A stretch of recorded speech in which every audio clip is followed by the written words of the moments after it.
Imana ishimwe cyane bene data. Katuganira ijambo ry'Imana uyu mwanya mutoya. Kaba mbiyegereje kugira ngo tubane mu mwanya mutoya wo kuganira ijambo ry'Imana.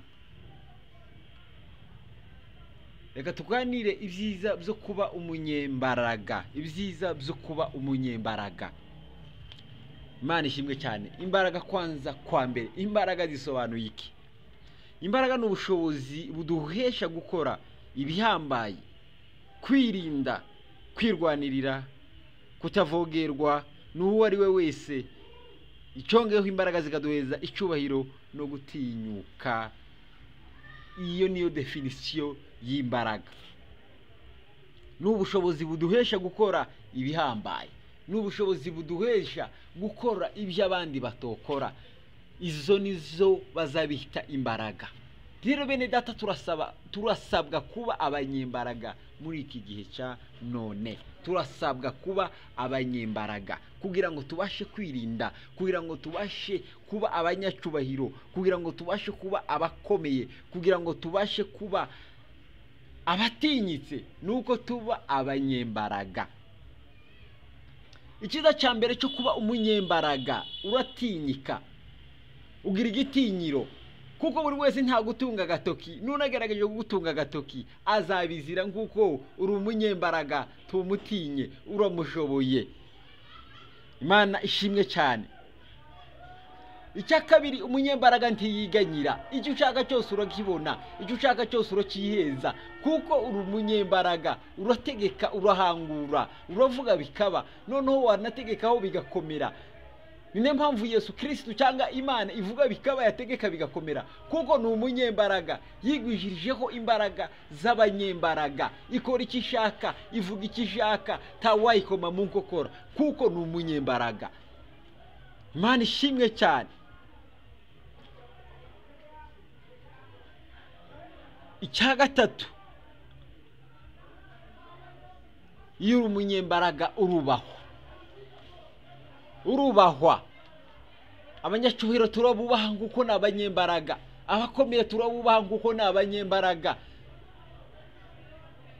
Timwapingana nawe nguko unabigerageje wabizira, mugabo nguko agusumbije imbaraga. Ni nako n'abakuru bazaca umugani bakavuga ngo ukirana n'umusumba, uramutsinda akakuvuna, yanagutsinda akakuvuna, nguko abakurushije imbaraga. Rero iyo uri umunyembaraga urubahwa. Imana ishimwe cyane. Ya kane, iyo uri umunyembaraga ugira amahoro,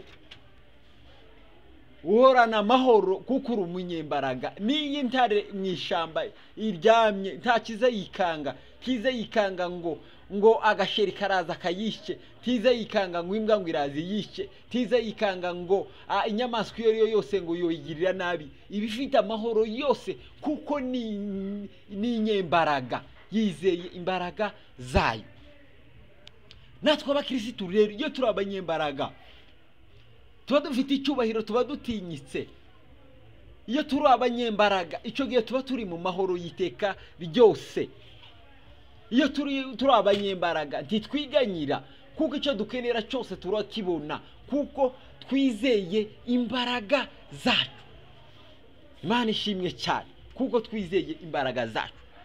Rero akaga no nigihe udafite imbaraga. Umukristo udafite imbaraga iteka ryose ararengana. Reka mbabwira akaga kabaye udafite imbaraga, k'abantu babayeho nta mbaraga. Akaga kambere, nta mahoro. Muzareba isha mu ishyamba, nta mahoro ibifite. Kubera iki? Ibizi yuko anytime, umwanya ari we wose, intare ishobora kuza ikayifata. Nta mahoro ibifite. Inyamaswa yose yoroheje mu ishyamba ibifite amahoro makeya, kubera kuko itaba yizeye umutekano w'inyamaswa z'inkazi, w'inyamaswa zikomeye. Nawe rero umukristo iyo nta mbaraga ufite, nta mahoro uba ufite. Tugira amahoro mu gihe rero dufite imbaraga. Icya kabiri, iyo utari umunyembaraga uhora wiganyira, ukifuza ibyo utabona. Imana ishimwe cyane. Ukifuza ibyo utabona, ugahora gusura uwo kwifuza. ugahora uri wo kwifuza ibyo utabona, bigatuma urarikira ibibi, bigatuma wicira inzira mu buryo budakwiye, ukabasha kugira gute, ukabasha kubabaza Imana. Imana tubabariye cyane. Icyo ngiyo utari umunyembaraga urarengana, abanyembaraga barakurenganya, bakakutwara ibyawe nkuko ntacu ufite kuvuga, nta n'icyo ushoboye. Murabizi byabaye kuri Naboti. Naboti yabashe kugira gute, yabashe kurenganywa, uruzabibu rwiwe babasha kugwigarurira, bararutwara, ndetse na nyuma yaho impembo bamuhaye nta zindi, babashije kumwica. Kuko Naboti nta mbaraga yari afite. Iyo aza kugira imbaraga wenda yari kwigwanirira, akabasha gusubirana uruzabibu rwiwe, kandi akabasha kugira gute, akabasha gukomeza kubaho. Ariko kuko nta mbaraga yari afite, Naboti yararenganye, nyuma yo kurengana yamburwa n'ubuzima. Imana itubabarire cyane. Imana itubabarire cyane.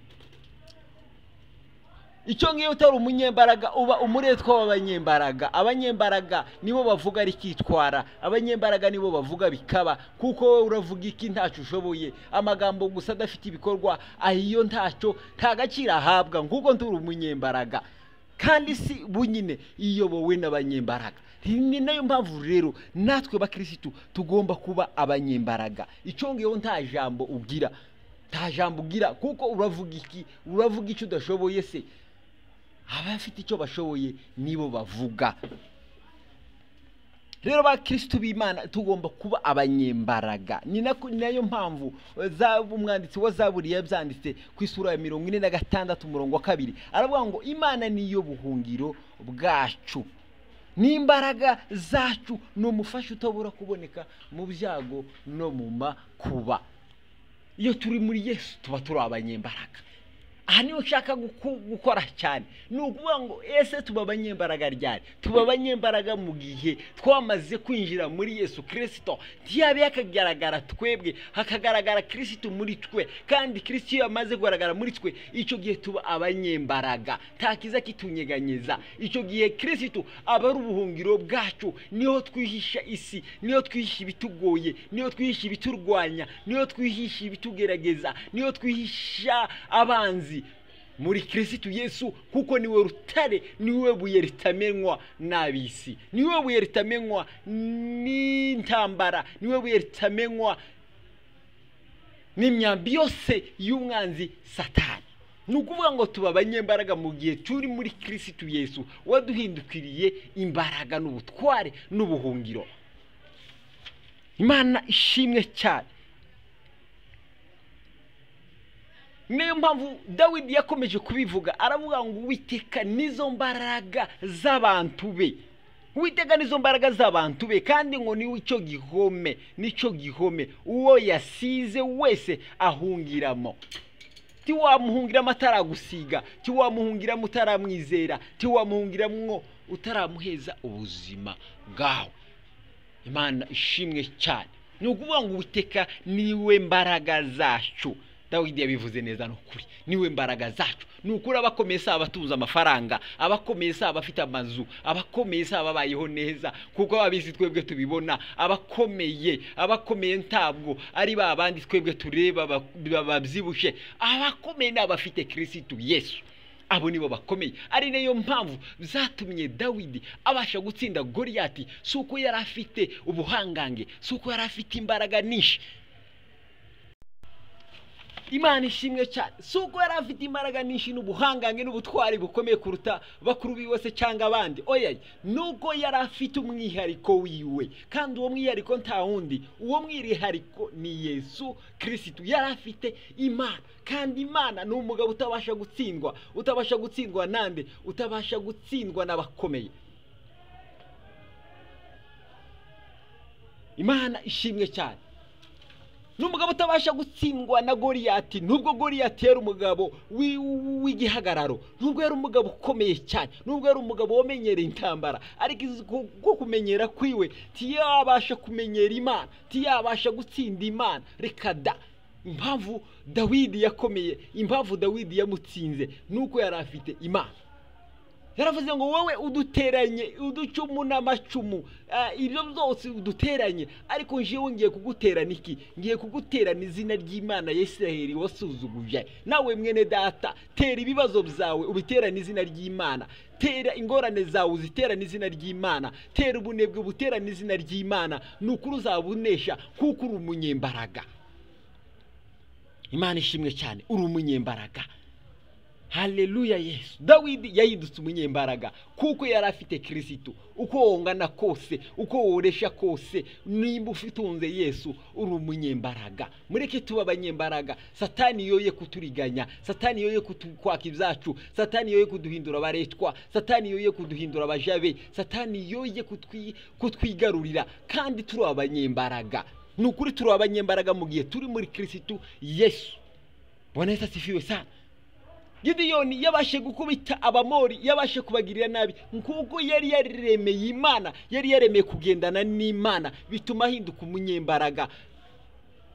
abasha gutsinda ababisha biwe nkuko yari afite Yesu Kristo Imana ishimwe cyane Samusoni niki cyamuhinduye igihangange nuko Yesu Kristo nuko Imana yari yaramutijije imbaraga imuhindura umunaziri imuhindura ukomeye imuheza umwihariko natwe abakristo tugira umwihariko mu gihe turi muri Yesu Kristo nico gihe tuba dukubitwa ntitunoge nico gihe tuba turogwa ntidupfe nico gihe tuba dutegwa imitego ntidufate kuko turi mu Mana Imana ishoboye byose Haleluya kuko turi mu Mana Imana ishoboye byose niwe buhungiro bwacu niko Dawidi yabivuze yaravuze ngo niwe buhungiro bwabo yejeje niwe buhungiro bw'abamwizeye niwe mbaraga zacu numufasha utabora kuboneka mu byago no mu makuba nukuvuga ngo iyo tumufite tuba dukomeye tidutsindwa kuko dufite Imana ikomeye ngicyo ikiza gituma duhinduka abanyembaraga